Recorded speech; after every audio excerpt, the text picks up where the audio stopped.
So it's the Great British Beer Festival this week out at Earls Court, and I had a chance to go out yesterday and tried some amazing beers. But today I'm at the Rake here in Borough Market, which is an institution amongst beer writers, beer lovers. It's well known everywhere here, and I've happened to run into Mark Dredge, who is the new media beer writer of the year this year, and who I spotted yesterday at the tasting. So Mark, very good to run into you. Very happy chance to see you here. So tell us a little bit about how you got into beer and how you became the new media beer writer of the year.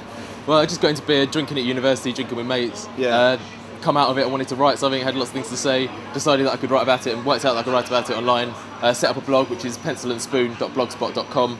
It'll show up there, there'll be a clip, you'll see on there. It's basically beer with my pencil and spoon, that's kind of the tagline, so I kind of focus quite a lot on food and beer, and then just beer on its own and kind of beer with people. That's kind of the stuff that I like the most. Right, and what did you think of the festival yesterday? What were some of the highlights for you yesterday? Such a great festival, it's just such a showcase of English beer, American beer, Belgian beer, just beer from around the world, and it's just people kind of sharing beers with people, with friends, and there's great beers there from all over the place. Fantastic, really, really good. My favorite was a Jadran Jadranui, which I just took me most of yesterday to learn how to say, which is a Belgian saison beer. And can you explain a little saison beer? That's a slightly different kind of fermentation, or it was made for the workers in the field. Yeah, exactly. It would be made at the end of the season to kind of last all the way through to the next season for the hop season. Right.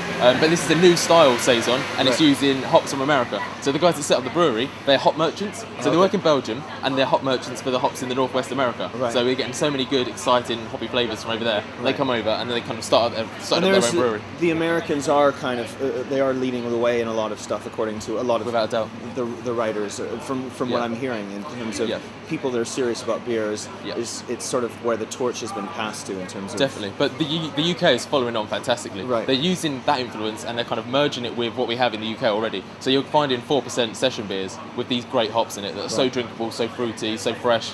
And it's a great time, especially in England. It's a great time to be drinking. Fantastic. Mark, thanks so much for agreeing to chat with us on the fly like this. Wasn't planned. But we're definitely going to get Mark in at some point. Maybe take us through this Cantillon, which is a very interesting beer that he was telling me about before, that's made with natural occurring yeast that's floating through the air and comes in through vents and stuff like that. But we'll meet up with Mark another time to do that. But great, thanks for coming in. Have a great day. And the sun's come out, so we're happy.